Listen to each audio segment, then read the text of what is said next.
Hacia mediados del siglo XIX, los maestros de sabiduría transhimalayicos comenzaron a preparar a un agente por medio del cual pudiera dar al mundo tanta luz de verdad como la ley cíclica lo permitiese al final de los primeros 5000 años de la Kali Yuga o Edad Negra de la cronología hindú. Dicho agente fue H.P. Blavatsky, sobre la cual el maestro Kuthumi nos dice que, después de casi un siglo de vana búsqueda, nuestros jefes tuvieron que aprovecharse de la única oportunidad para enviar un cuerpo europeo en suelo europeo que sirviese de eslabón conector entre ese país y el nuestro. El primer país arriba referido, de acuerdo a los registros de los libros de Kyute, se encuentra al oeste de la montaña Nevada, 160 leguas. Las cifras son un velo, desde un cierto lugar y por un camino directo donde está el Bante Yul, el país o asiento de los hermanos. Algunos de ellos bodhisattvas vivos, la residencia del Mana Chohan. Las palabras del maestro KH citadas precedentemente nos muestran que aún antes de su nacimiento, H.P. Blavatsky comenzó a ser preparada para su misión.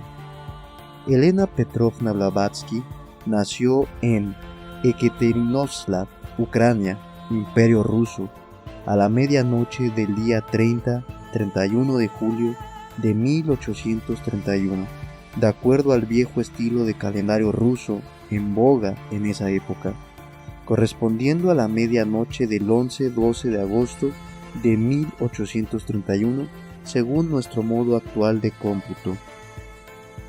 Su padre era un militar de carrera, Peter Alexeyevich von Hahn. Su madre, Elena Andreyevna de Fadeyev, era reconocida en Rusia como novelista, pero murió en 1842. Por su lado materno, Elena era la nieta del consejero privado Andrei Mikhailovich de Fadeyev y la princesa Elena Pavlovna Dolgorukov. Fueron estos abuelos los que supervisaron la educación de la pequeña Elena en Saratov y Tiflis en el Cáucaso, después de la muerte de su madre. En 1849, el 7 de julio, a los 17 años de edad, se casa en Kamenka con Nikifor Blavatsky, un funcionario de Estado de 40 años de edad, el cual fue nombrado vicegobernador de la recién formada provincia de Erivan el 27 de noviembre, viejo estilo de 1849. Después de la ceremonia de casamiento, la pareja viaja a Darachichaj, una palabra que significa el Valle de las Flores, rompiéndose el estado matrimonial al cabo de 3 meses. En octubre del mismo año comienza su extenso programa de viaje. En 1849-1850 viaja con la condesa Kiselev a Turquía, Grecia, Egipto y Francia. A finales de 1850 regresa a Europa con la condesa Bagration Muransky y va con ella a Londres.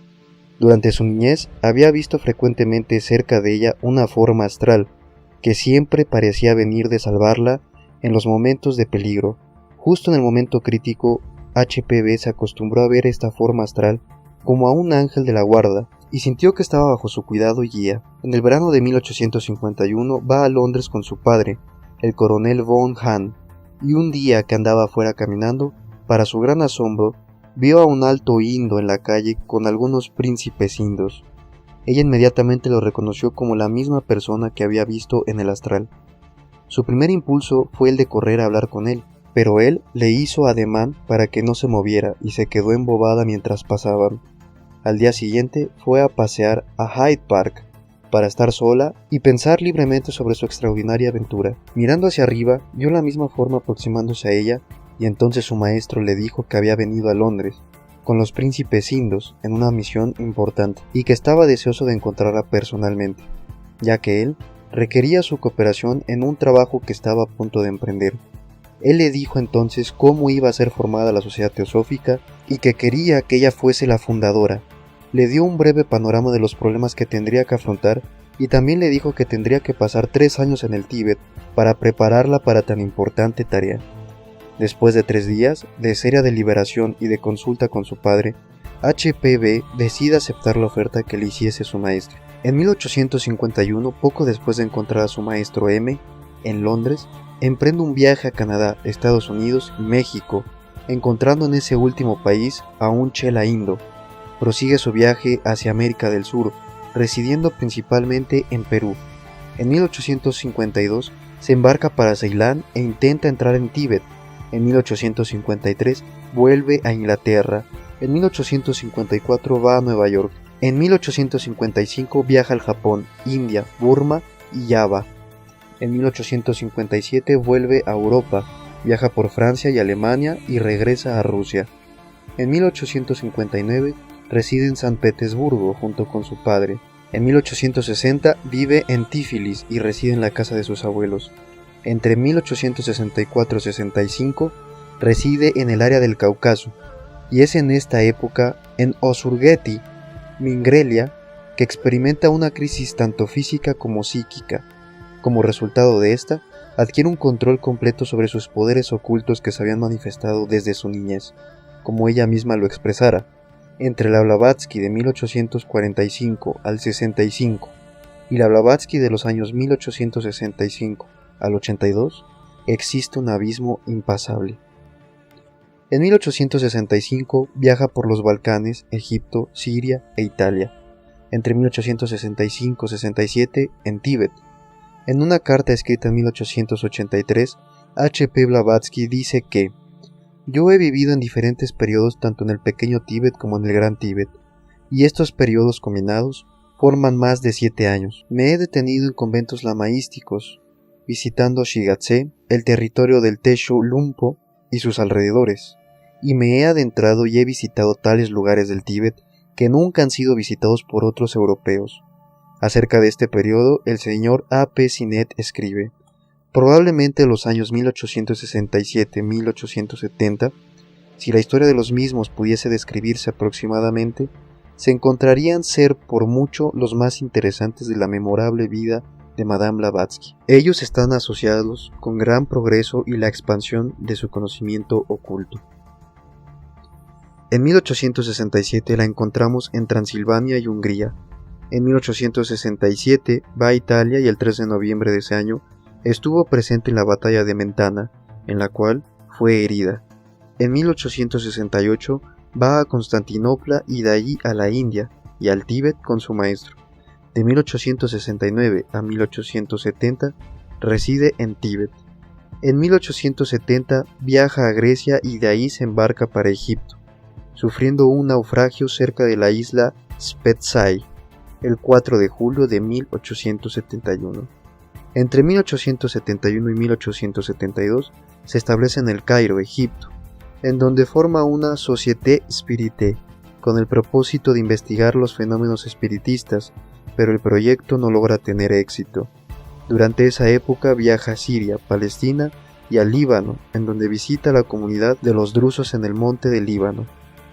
En 1872 reside por una corta temporada en Odessa y después de breves viajes por Europa Oriental, va a París en primavera de 1873, residiendo en los elegantes apartamentos de su primo, Nikolai Gustavovich von Hahn, en la Rue de Université.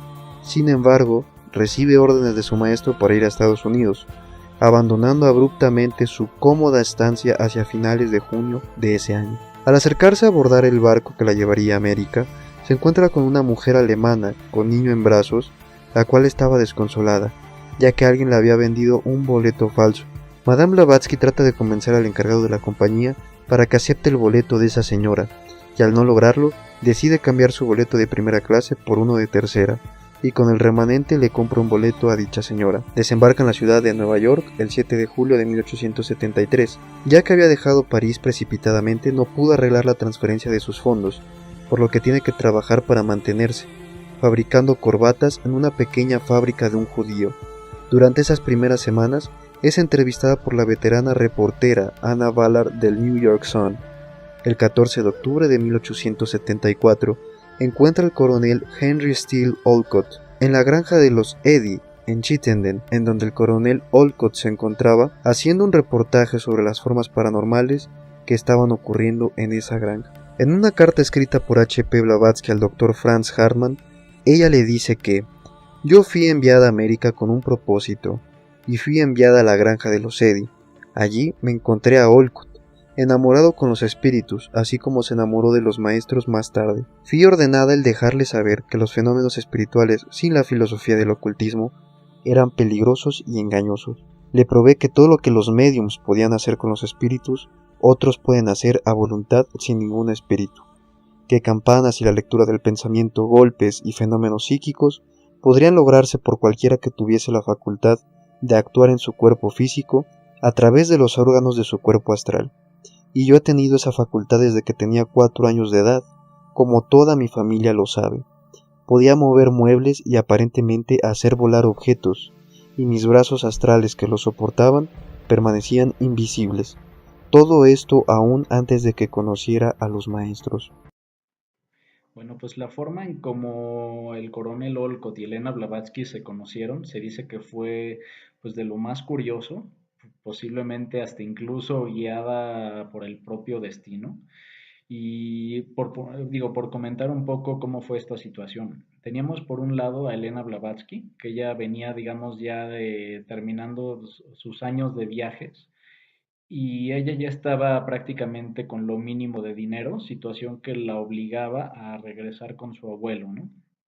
Y justo cuando decide regresar, pues recibe también una nueva instrucción de sus maestros que le indican, no, no puedes regresar, de hecho, justo ahora tienes que irte para Estados Unidos y en Estados Unidos vas a encontrar a una persona que es la que te va a ayudar a iniciar el movimiento, ¿no? Sin mayor información, y sin dinero, Elena Blavatsky toma la decisión de ir. Y bueno, tras penurias, termina llegando a Estados Unidos con el mínimo de dinero, situación que la obliga pues a tener que trabajar de lo que fuera. Como parte de eso, pues hace relación con un hombre judío que tenía, digamos, un negocio de flores y ella se dedica pues a arreglar flores, para esta persona, ¿no? Y bueno, así pasa un tiempo Blavatsky en Estados Unidos. Por otra parte tenemos al coronel Olcott. El coronel Olcott era un ingeniero agrónomo que de hecho su título de coronel lo había tenido debido a que con sus grandes capacidades de análisis, él durante su estancia en el ejército había identificado un fraude en los suministros de la guerra. A partir de eso es que consigue, digamos, tiene la admiración de sus superiores y se le da el título de coronel, ¿no? Posterior a su estancia en el ejército, el coronel pues, dirige un bufete legal donde también tiene mucho éxito en los casos que lleva y como parte de su tiempo libre, pues le gustaba mucho escribir principalmente artículos de tipo científico. Por otra parte, pues teníamos sus pasatiempos, que sus pasatiempos principalmente eran la masonería y el movimiento espiritista, ¿no? Y un día, digamos que del gobierno de Nueva York, le encargan hacer una investigación, un estudio sobre los medidores de agua. Y bueno, tras esa apasionante labor, hay un momento en el que Olcott le surge como de la nada una idea, un brote, que es, oye, si dejas de hacer esto y retomas lo que te gustaba del movimiento espiritista, y es a partir de ese impulso que en ese mismo día el coronel va a un puesto de revistas y bueno, compra una revista que era de las más comunes en aquel tiempo. Y en esta revista venía información de una granja muy particular, que era la granja de los Eddy, en la cual se habían reportado muchísimos fenómenos de apariciones, de materializaciones de espíritus, ¿no? Es a partir de esto que por iniciativa personal decide ir a conocer la granja y de hecho reside ahí de 3 a 4 días y sobre todo lo que logra ver que a su concepción fue increíble, él hace un artículo. Ese artículo al poco tiempo pues fue publicado en en uno de los medios más conocidos, que era el Daily Graphic de New York. Y a partir del éxito de este artículo, el mismo medio lo invita a volver a ir a la granja, quedarse mucho más tiempo para hacer una investigación detallada, incluso que le consideran que le acompañe un equipo, ¿no? Que lo apoye. Como parte de ese equipo, incluso hay una pintora que se decide que vaya con él para que ella haga los retratos de las materializaciones que ahí iban a percibir, ¿no? Y bueno, con esto, pues nuevamente se encamina Olcott, ya con todo un equipo, nuevamente a esta granja. y en esta granja permanece por un periodo más o menos de 12 semanas. Y por otra parte, tenemos a Elena Blavatsky, regresando a Elena Blavatsky, en aquel entonces pues ella ya llevaba casi un año de estar viviendo en Estados Unidos y sin ningún tipo de noticia o instrucción de los maestros, ¿no? Ya bastante desconcertada. Tras ese tiempo, de repente le llega un nuevo mandato y ese mandato es, tienes que ir a la granja Chittenden justamente, y ahí te vas a encontrar a una persona que es la que va a ser fundamental para lo que vas a hacer después de esto, ¿no? Y siguiendo ese mandato y sin entender mucho, pues decide ir. Y bueno, así es como después en la granja, en esta granja donde se reportaban muchísimas cosas raras, se conocen, se encuentran por primera vez Olcott y Elena, y bueno, desde el principio surge una simpatía, ¿no? Olcott cuando la ve de lejos llegar nota algo diferente del resto de personas que estaban ahí, nota una personalidad fuerte, pero a la vez mística que le atrae muchísimo la atención. Y bueno, ¿cómo empieza la relación? Pues prácticamente por un cigarro, ¿no? Se acerca en este caso el coronel Olcott y le ofrece fuego a Elena Blavatsky para fumar y a partir de eso pues empiezan a platicar y fumar juntos y comienzan a darse cuenta de que tienen muchísimas cosas en común y de que había una búsqueda que de algún modo los dos compartían, ¿no? Es a partir de esto que ellos deciden pues seguirse frecuentando en esta granja y seguir teniendo sesiones, empiezan a hacer equipo y curiosamente, a partir de que llega Blavatsky a la granja de los Eri, pues muchas manifestaciones que antes no habían surgido, como personajes de otros países, eh, gente, por ejemplo, hechiceros, es materializaciones de hechiceros africanos, entre otras cosas que nunca antes se habían visto en esa granja, empiezan a surgir a partir de la estancia de Elena Blavatsky, ¿no? Olcott se percata de ello y queda impresionado. Y vaya, pues pasan ahí los días y la relación sigue mejorando y mejorando y mejorando, al punto que ya cuando termina este tema de la granja de los Eddy, que bueno, de hecho genera una serie de artículos súper exitosos, prácticamente una vez, dos veces a la semana, el Daily Graphic emitía un artículo de lo que iba generando Olcott con ayuda de Blavatsky en sus investigaciones, ¿no? Y bueno, a partir de eso es que surge como que esta gran amistad que de ahí se iría por años y sería pues aquello que daría pie a la sociedad teosófica. En su álbum de recortes, H.P. Blavatsky escribió la siguiente nota. Se recibieron órdenes directas de la India para establecer una sociedad filosófica religiosa y escoger un nombre para ella. Fue un cumplimiento a estas órdenes que H.P. Blavatsky comenzó a tener reuniones en el salón de recepción de sus apartamentos, invitando a gentes que estaban interesadas en viajes y en espiritismo, así como en temas filosóficos y metafísicos. No había duda que ella era una fascinante conversadora entreteniendo a sus invitados con anécdotas de experiencias interesantes que le habían ocurrido en sus muchos viajes. Y así transcurrió el verano de 1875. Hasta que llegó un cierto martes de septiembre. Todo estaba listo. Uno por uno, los miembros de un grupo de alrededor de 20 personas se presentaron en Irving Place, número 46, los apartamentos en los que ocupaba Madame Blavatsky y residía en la ciudad de Nueva York. ¿Cuán era la fuerza que los estaba juntando para que debiesen estar presentes en esa noche particular? Incuestionablemente fueron juntados por un lazo común de interés. Sin embargo, la mayoría de ellos casi no fueron conscientes del significado atribuido a este primer martes de septiembre. Los miembros del grupo sabían desde luego que asistirían a una conferencia interesante esa noche. Habían sido informados de ello. El 4 de septiembre se había publicado una invitación en el periódico El Cristiano Liberal bajo la dirección del Rev unitario J. H. Wiggin.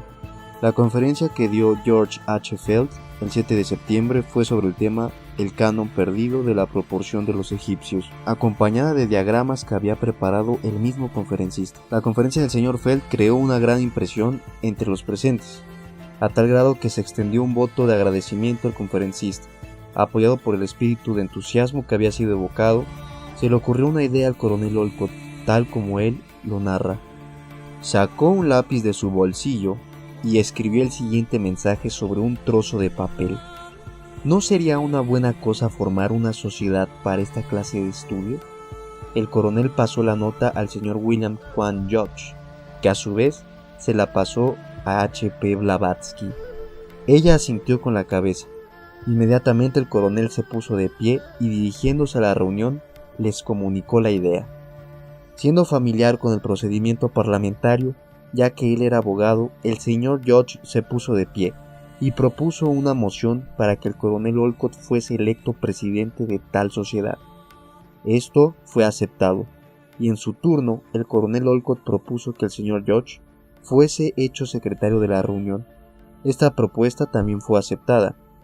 En la siguiente noche del 8 de septiembre, 16 personas se reunieron para continuar la formación de la Sociedad Teosófica, efectuándose posteriormente otras reuniones. El 13 de septiembre, fecha en que se adoptó el nombre de Sociedad Teosófica, y el 30 de octubre y el 17 de noviembre. En esta última fecha, el coronel Olcott dirigió su ponencia augural. 11 años después, Madame Blavatsky escribe al respecto lo siguiente. A fin de no dejar lugar para equivocaciones, se les debe recordar a los miembros de la Sociedad Teosófica el origen de la sociedad en 1875, enviada a los Estados Unidos de América en 1873 con el propósito de organizar un grupo de trabajadores en un plano psíquico. 2 años más tarde, la escritora recibió órdenes de su maestro e instructor para formar el núcleo de una sociedad regular, cuyos objetivos fueron enunciados de manera general de la siguiente manera. Objetivo número 1. Hermandad universal. Objetivo número 2. No distinción a ser hecha por los miembros entre razas, credos o posición social, sino que cada miembro tiene que ser juzgado y tratado por sus méritos personales. Objetivo número 3.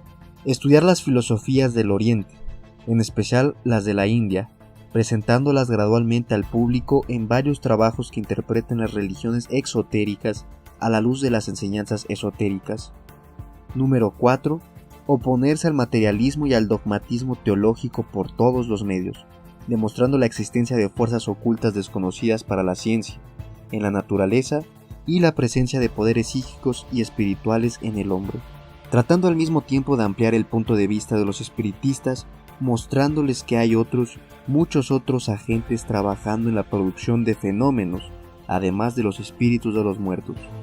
La superstición debe ser desenmascarada y evitada, y utilizando la mejor de nuestras habilidades, demostrar la existencia de fuerzas ocultas, benéficas y maléficas, que continuamente nos rodean y manifiestan su presencia en varias formas. Bajo estos 4 puntos fue fundada la Sociedad Teosófica.